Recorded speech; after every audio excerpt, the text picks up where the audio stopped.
बंदेही में कंगना खन के नवल परासी पायल हो। पूर्वी नवल परासी जियरा आके हो जाला घायल हो। पूर्वी नवल परासी जियरा आके हो जाला घायल हो।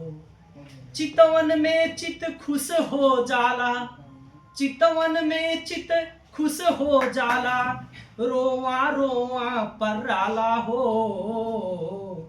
अरे परसा में झुलनी जिया के काल, परसा में झुलनी जिया के काल, बारा में मन घबराला हो। रूपंदेही में कंगना खन के नवल परासी पायल हो। रौतहट में बहे पुरवैया हो, रौतहट में बहे पुरवैया, मारे करे जवाब भाला हो।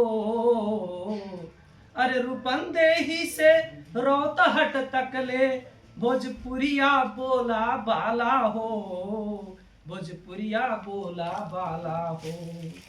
पच्छु अवधि सखी सहेली हो, पच्छु अवधि सखी सहेली, पूरब मैथिली बड़ी अलबेली।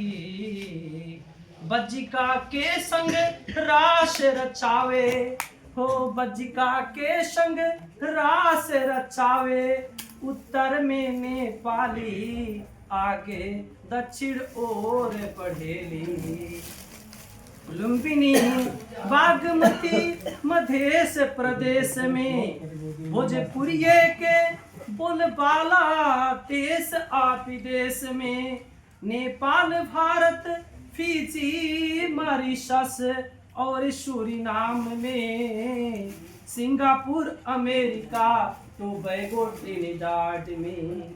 किताब कापी पुस्तकालय चैट जीपीटी और गूगल में, किताब कापी पुस्तकालय सुनी प्रमुख अतिथि, किताब कापी पुस्तकालय चैट जीपीटी गूगल में, फेसबुक व्हाट्सएप टिकटॉक और मैसेंजर ट्विटर में। मुंह में मूड में मन औरो हर दिल में जहर देखा आजकल चारों ओर भोजपुरी।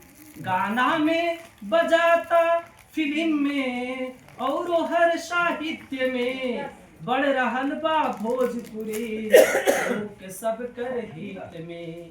डॉक्टर बोले मास्टर पत्रकार पुलिस बोलेला, मंत्री प्रधानमंत्री भी भोजपुरिये में लिखेला।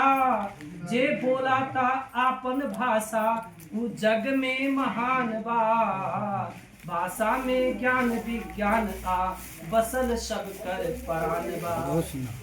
तनी एक बेर रउआ, तनी एक बेर रउआ जोरदार ताली बजाई जी। भोजपुरी जय भोजपुरी के नारा लगाई जी। इतना ताली पिटले खातिर, इतना ताली पिटले खातिर रउआ सबके बा बधाई जी। प्राण रूपी ई आपन भोजपुरी के लिए हमनी मिलके बचाई जी। प्राण रूपी ई आपन भोजपुरी के लिए मिलके हमनी बचाई जी।